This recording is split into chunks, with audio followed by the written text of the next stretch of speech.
Hi, this is Sarah Parker, and I will be doing my code explanation for CPSC5010 Assignments 4, which is 4 separate programs. Our first assignment is 4.1, and this program asks a user to input an integer, and then the program will use a function to reverse the numbers in those integers. So if somebody inputs 123, then the output is 321. It takes the integers and prints them out backwards. So for this, we created a function called void reverse. So we're not actually returning any numbers, but it is going to take a number in, and then we'll have our integer is our digit. This function is a do while, so it's always going to do it first, and then it's going to check the while condition. So the first thing it does is it's going to extract the last digit. So this is our digit is our number, and it's going to be modulo 10. We're going to print that digit out, and then our new number is going to be divided by 10. So we're extracting the digit, printing it, removing the digit. And we're going to keep doing that while our number is greater than 0. So that's how we will print out our numbers backwards. We'll always take the last digit, print it, remove it, take the last digit, print it, remove it. So to test this, in our main method, we have our integer, our variable integer number, and we're going to print to the terminal to enter an integer, and then we're going to save whatever our user inputs as cn into the number, and then we're going to call that function reverse, this one up here, with the number that the user has entered. So if we go to our terminal down here, let's clear that out. We'll do that program in a little bit. Okay, for the first one. So this is our reverse integer program. So we're going to enter our integer.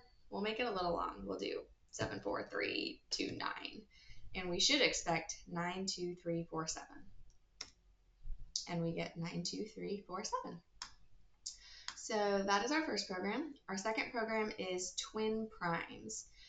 So this program is going to find twin primes. So primes that are two integers apart from each other, like 3 and 5, 5 and 7, etc., all the way up to 1,000. So to find this, we created two functions. So the first function is a Boolean function called isPrime, and this is going to check our numbers first to see if it's even a prime number. If it's not a prime number, we don't care about it. We just want to move on to the next one. So we're starting at 2 because we don't care about 0 and 1. They're not prime numbers. And then we're going to do I less than or equal to our number. This is our number that we're inputting. And then I plus plus. If the number is divided modulo I, then is equal to 0, we'll return that as false. So that tells us that we do not have a prime number, but if it isn't, then we'll return it as true. We're going to use this function inside our next function, which is find twin primes. So right here, we're going to start at 2 again, and this time we're going to go up to our max range, which we have set as a variable here, which is 1,000, and then we're going to increment that. So we're going to go through this loop every single time until we hit 1,000. The first thing we want to know is I a prime? So that's how we're using our function inside another function.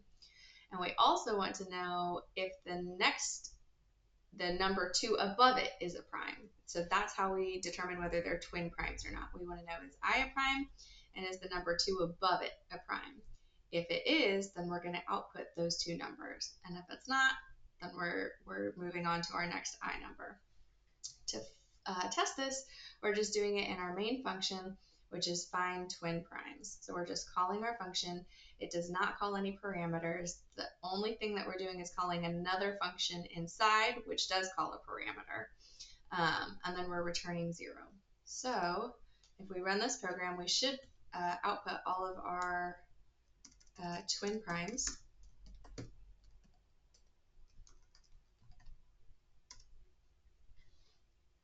And you can see we have all of our twin primes, 5 and 7, 3 and 5, all the way up to 881 and 883.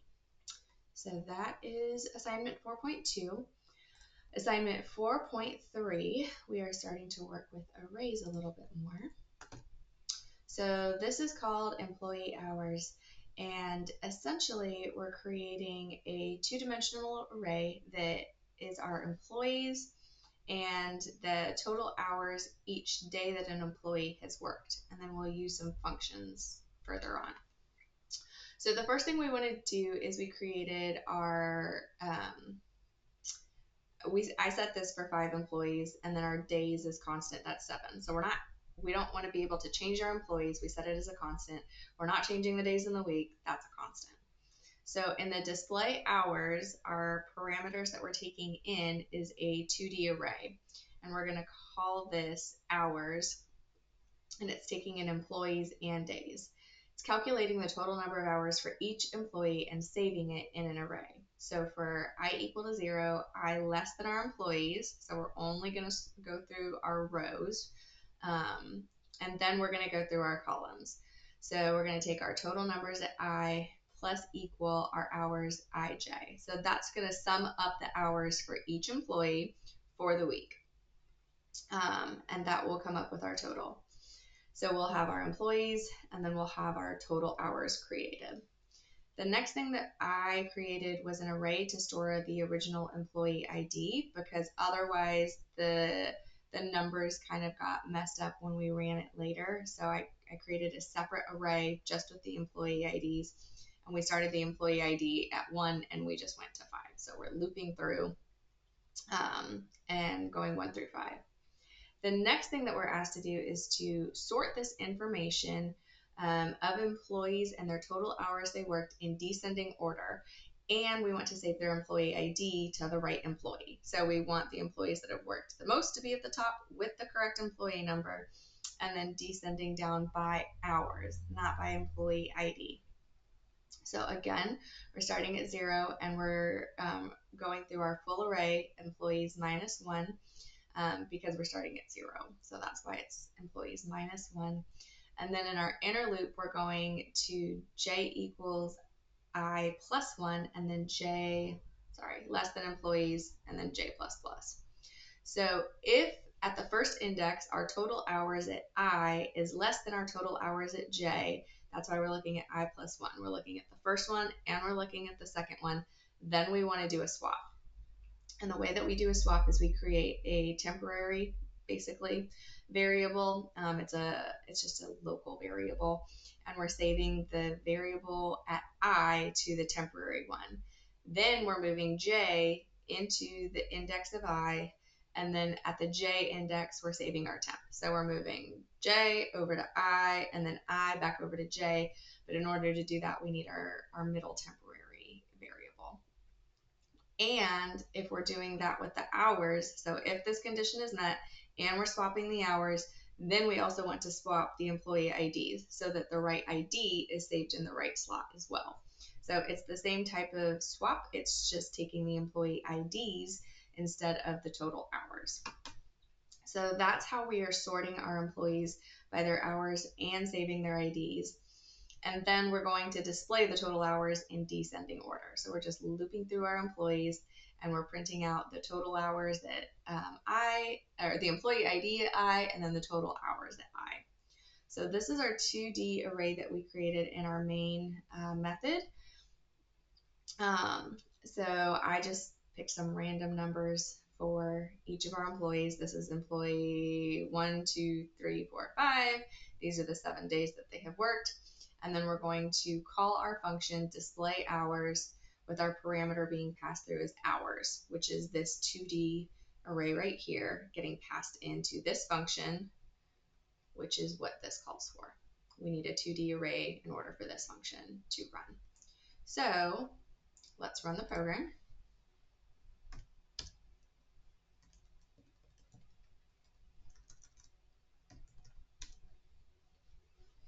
And we can see that employee 1 worked a total of 42 hours, employee 5 worked a total of 38 hours, employee 4 and 2 worked the same, and then employee 3 worked the least amount at 30 hours. So it did successfully sort it from highest to lowest, but it also saved the correct employee ID with that number as well. So that is the third program. The fourth program is a tic-tac-toe game. So again, we're working with arrays. And for this, we have several different functions that we're going to be using to play this game. So the first one is to display the board. This will print the board before and after each person's turn. So it'll show what the current board looks like. And we're doing this with an array of 3 by 3 because for tic-tac-toe, we got 3 down, we got 3 across, so we've got a 3 by 3 grid.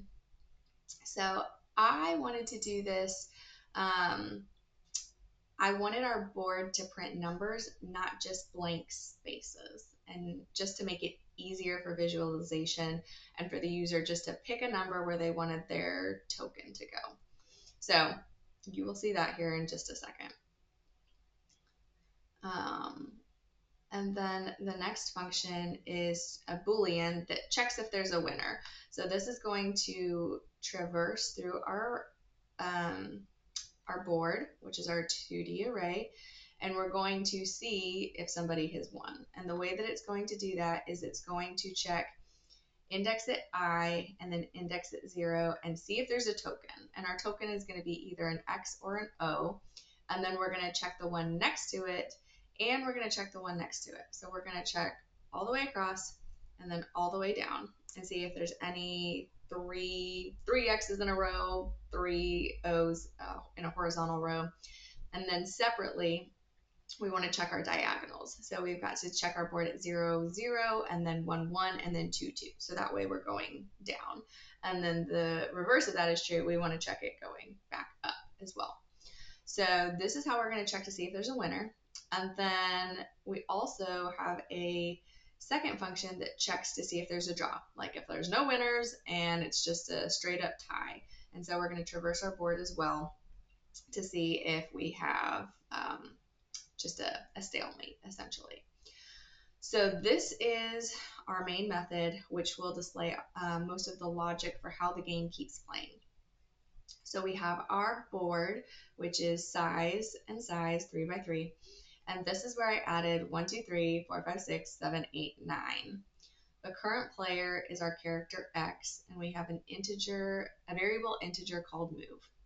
So while true, we're going to display the board. So the first thing we want is our board to print, and then we're going to have our player, which we're starting with X, and we're asking them to enter their move 1 through 9. So that way they can just enter a number for where they want their X to be positioned. We want to make sure that they actually enter a valid number. If they don't, then we ask them to keep trying again. So our row is move minus 1, and then move divided by size, and then our column is move minus 1 modulo size. And this is because we started at 1 through 9, so this is move minus 1. So this gets us into our right index positions for our row and column to check our logic. If the board already has an X or has an O where they were trying to go, then we just let them know that it was invalid and to try again. So then our board at row and column is equal to our current player. So that would be our X. Like if there's an X on that spot, that is the current player. Then we want to check if there's a win. So we're going to check that by looking at our board and looking at our current player and then displaying our board. So it's going to check to see if there are 3 X's in a row. And if there are, it prints it out, hooray. And then if it's not, we just keep playing. We also check the draws. So we want to make sure that it's not the end of the game and that there's just a stalemate.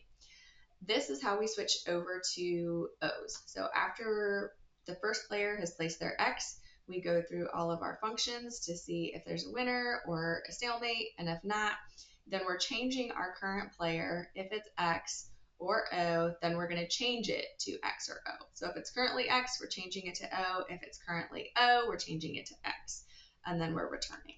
So that is the logic for this game. We will go ahead. I will just briefly play a quick game to demonstrate. Oh, maybe I should enter the right thing. Let's make it a little bigger too so you can see. There we go. Nope. There we go. So this is what I was talking about. I wanted our board to be 1, 2, 3, 4, 5, 6, 7, 8, 9. Otherwise, it was just blank spaces. And to me, that was really confusing to try to have somebody know which index to put it in. So we're going to enter our X. I'm going to put it at slot number 2. So we enter 2.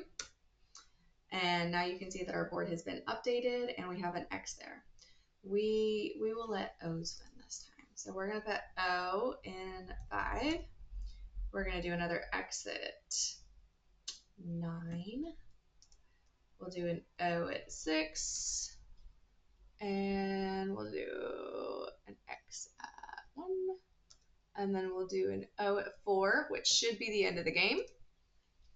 And it is, because we have 3 in a row, so player O wins. So that is our tic-tac-toe game, and that is our final program. Thanks for watching.